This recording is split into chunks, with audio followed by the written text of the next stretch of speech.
Welcome to Longshots. This is the story of two brothers from the Midwest with nothing to lose who created a tech empire and all the valuable lessons we learned along the way. Episode 2, The $10,000 Tip. September 2005. Verizon Communications had just made a fiber optic internet and cable service available to 9,000 customers in Keller, Texas. The service, called Fios, was aimed to replace copper wires with fiber optic fibers. Fios would disrupt the entire internet and usher in what we now know as Web 2.0. Fiber optic internet was built for speed. At the time, the average download speed to surf the internet was about 25 megabits per second. Fios quadrupled that to over 100 megabits. It not only allowed faster internet, it allowed more people to use a single internet connection without interruption. After a successful test in Texas, Fios quickly spread to 6 more states: Florida, Maryland, Massachusetts, New York, Virginia, and California. At a small house on Rose Avenue in Venice, California, my friend Patrick McManus snapped a Verizon doorknob flyer off the front door. Venice had been chosen as a test market for this new fiber optic internet. Verizon had an office near the corner of Rose Avenue and Main Street in Venice, and we sort of assumed this was a vanity play so that all our neighbors who worked at Verizon could all get lightning-fast internet in their own homes. For only $19.99 a month, we could ditch Time Warner and join the revolution. My brother and my cousins Rick and Bob were in a heated game of multiplayer Halo. When all 4 of us were playing online, we often experienced more buffering issues than usual. I'd be lining up a headshot on some squatter, and the screen would freeze and the game would begin buffering. And the next thing I knew, I'd be dead on the ground getting teabagged, probably by some maladjusted 16-year-old from Keller, Texas. I vividly remember the day when Patty stepped in front of the TV holding that stupid doorknob flyer with a big knowing grin on his face. Boys, we are going to kick everybody's ass in Halo. Patty would know, I guess. He was our resident techie. He was also a manager at a T-Mobile store in Long Beach, so he was managerial too. Anyway, we signed up and Verizon showed up the very next morning to install Fios. Listeners, we made Halo into our own personal online massacre. Our shiny new high-speed internet allowed us to actively reload faster than the others, and while I was an SRS 99C sniper rifle fan, Rick had perfected the art of throwing plasma grenades at players' crotches. But at some point, it got boring. There were only so many people you could teabag online. And Caesar wept, for there were no more worlds to conquer. It didn't take us too long to realize that this is what we called a competitive advantage. We were all in our mid-20s, none of us were to the manor born, but having this new secret weapon that nobody else in the world had made us feel like royalty. We were going to bend this fiber optic internet to our will and use it to make a boatload of money. We just didn't know how. During that time, small online blogs were gaining popularity. Irreverent men's lifestyle websites like Egotastic and What Would Tyler Durden Do emerged. And concurrently, the first gossip blogs began dotting the tech landscape. Pink is the New Blog and Perez Hilton, who had gotten famous for buying paparazzi photos and writing clever and sometimes lewd captions over them. These were exciting times. The internet was the wild, wild west. It was a novelty, not the utility we know it as today. Nobody went online to do their banking in 2006. You went online to watch Perez Hilton doodle penises on celebrities, and we wanted in that game. My brother Leo had gotten a job as something called an ad trafficker at Crew Creative. Crew Creative was an LA advertising agency known for creating the movie posters for some of the biggest Hollywood blockbusters, from Harry Potter to The Hangover. Crew knew the future was in digital advertising. With online viewership soaring, the money followed. and along came display advertising above the content called banner ads. Suddenly, AT&T was advertising on College Humor. This allowed bloggers who were maintaining their websites more or less as hobbies to get paid. My brother's company had started representing some of these bloggers, and he had visibility into how much money they were actually making. This time, it was Leo's turn to storm through the door of Rose Avenue and stand in front of our game of Halo to make his proclamation. He told us that Perez Hilton made $250,000 last month.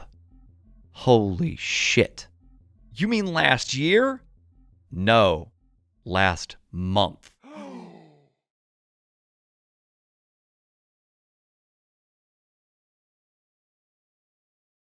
We dropped our joysticks and booked it to the Barnes & Nobles on the 3rd Street Promenade and bought Blogging for Dummies. Within just a couple of weeks, we'd spun up our own celebrity gossip blog called D-Rober. It had this catchy gimmick. We had programmed what we called a rollover effect. For example, you could mouse over a perfectly lovely photo of Britney Spears, and it would instantly morph into a bald Britney holding a Busch Light, ripping a Newport menthol. We called it derobing celebrities, hence the name D-Rober. D-Rober slowly gained popularity. After a few months, we had about 100,000 daily active users. It wasn't bad. And we'd caught the attention of some of our peers in the space, including Egotastic and College Humor. The only way to get traffic in those days was to cross-pollinate your audiences by way of something called link swapping. Every day, College Humor would send us a list of articles they wanted us to promote on D-Rober, and we'd send them links to our articles. It was one big game of reciprocity. It was pretty basic, but it worked. But we wanted 1 million daily active users, and at the rate we were going, that was going to take years. Leo and I began to theorize about an emerging idea called going viral. Back then, the early internet had very few examples of this going viral thing. There was one, though, that you could definitely point your finger to. On the evening of December 12th, 2005, the entertainment landscape changed forever. A digital short debuted on Saturday Night Live. It's about two guys, Andy Samberg and Chris Parnell, rapping about their wholesome Sunday plans. The short was written by The Lonely Island. It was called Lazy Sunday. Lazy Sunday, wake up in the late afternoon. Call Parnell just to see how he's doing. Hello, what up, Parn? Yo, Samberg, what's cracking? You thinking what I'm thinking? Party up, man, it's happening. Before Lazy Sunday, you either watched SNL on Saturday night or you missed it. But one of the Lonely Island members, Akiva Schaffer, had a younger brother, Micah. He was that group's resident techie. Micah was helping the Lonely Island post their early videos online on a website that he made. But once he posted that Lazy Sunday video, his undersized website crashed from all the traffic, and he needed a more powerful website to put the Lazy Sunday clip on than his homegrown site. So he uploaded the clip to YouTube. Within a week, it had over 5 million views. It had gone viral.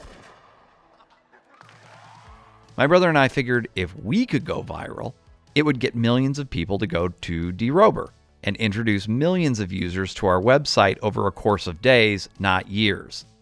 Leo and I wanted to go viral, but we weren't rappers or musicians. However, we were pranksters. So Leo and I went to our office. It was the bar at James Beach and Venice Boulevard, and we swiped a few bar napkins and borrowed a pen from the waiter. All of our executive decisions back in those days were made on bar napkins. Also, back in the day, everybody still trusted the news.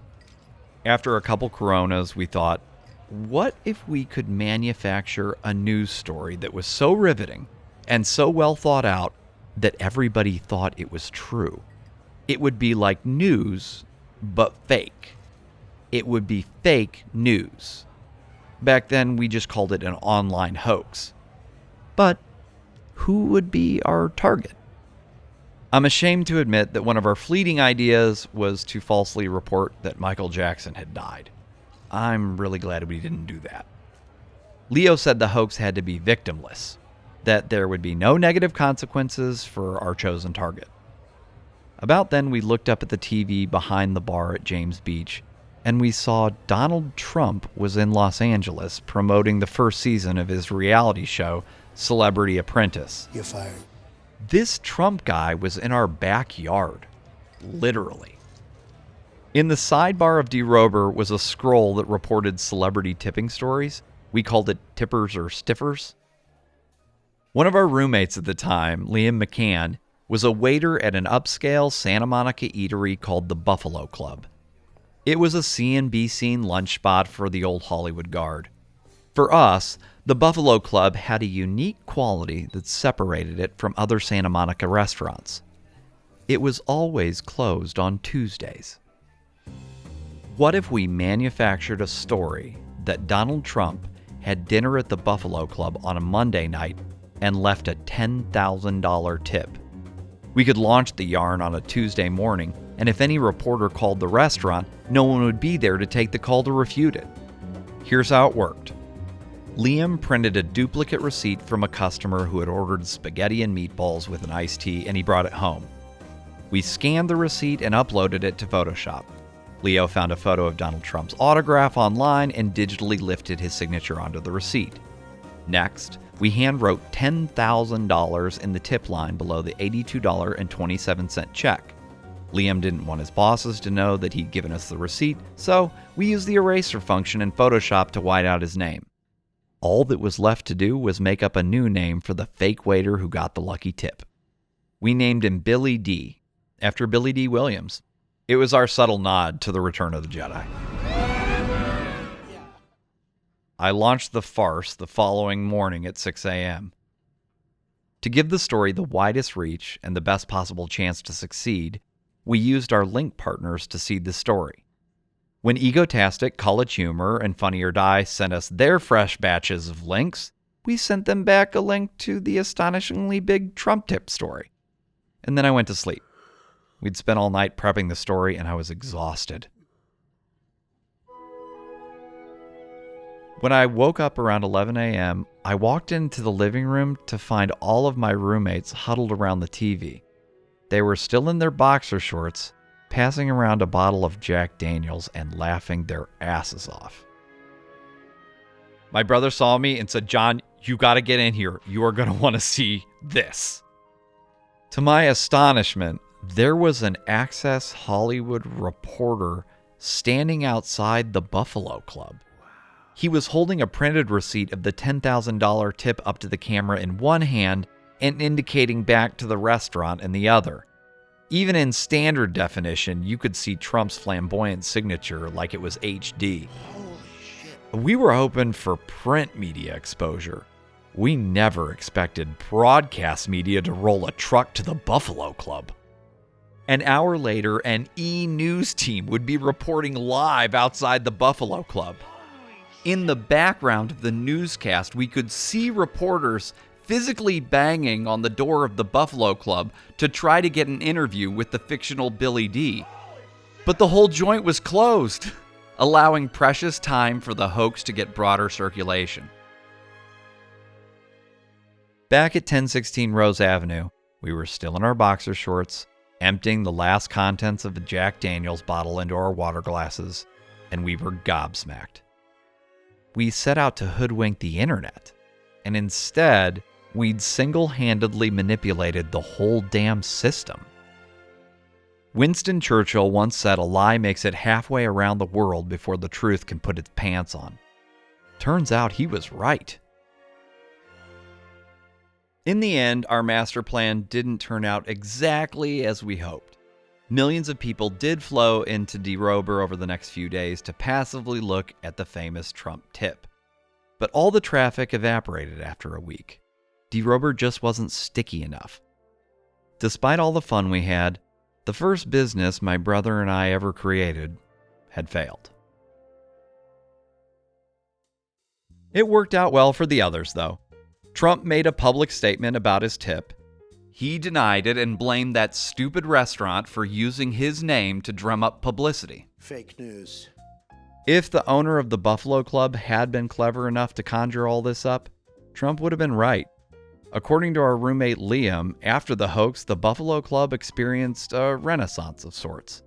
There was a line outside the door for weeks after, and ironically, most people just wanted to know which table it was that Trump sat in before leaving the big tip. The hoax didn't turn out badly for Trump either. Celebrity Apprentice revived the tired apprentice brand, and it debuted the second largest rating in the show's history. There's no information in success. There's heaps of information in failure. The Trump tip hoax taught us that people wanted more content. At DeRober, we could post maybe 4 or 5 times a day. Our users wanted 40 posts a day. Most importantly, you can't be successful in any venture if you don't care about the product you're creating. We couldn't have cared less about celebrity gossip. Plus, we wanted to create an online community, and you can't do that if the product you're shilling is gossip. My brother and I were determined to take the lessons we learned from DeRober and apply them to a new website, something much more robust and engaging. We had an idea to create a one-stop shop for the best the internet had to offer every day. No politics or polarization, free from hate and vitriol. We wanted to create a website we were passionate about, an online destination that existed just to make people laugh. Prior to moving to Venice Beach, my brother had lived in Chicago. So we took the CHI from Chicago and the VE from Venice Beach, and we started a new website. We called it The Chive. A few short days after buying the Chive domain, we received the hosting bill for DeRober. You have to pay hosting fees for all the traffic that had inundated the website during the hoax. The bill was $27,000. At the time, I had $17,000 in student loans, and I thought that was insurmountable. Now we weren't just broke, we were heavily in debt. We needed something positive to break our way, and soon. I was days away from being cast in the hit show True Blood, and we wouldn't know it at the time, but somewhere in the basement of a bookstore in Northumbria, England, a shop owner was about to discover a poster from World War II that had never been released to the public, and that poster was going to change our lives forever.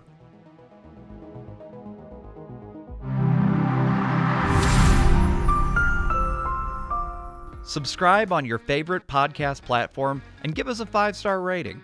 Go to thechive.com/longshots to subscribe to our newsletter and see photos of all the events I talked about in the podcast today. Also, I do personally try to read all the emails we received, so if you'd like to reach out to the show, email me at longshots@thechive.com. Longshots is hosted, executive produced, and written by me, John Resig, for Chive Media Group. Audio editing and sound design by Stephen Wilson. Join us next Thursday for episode 3 of Longshots.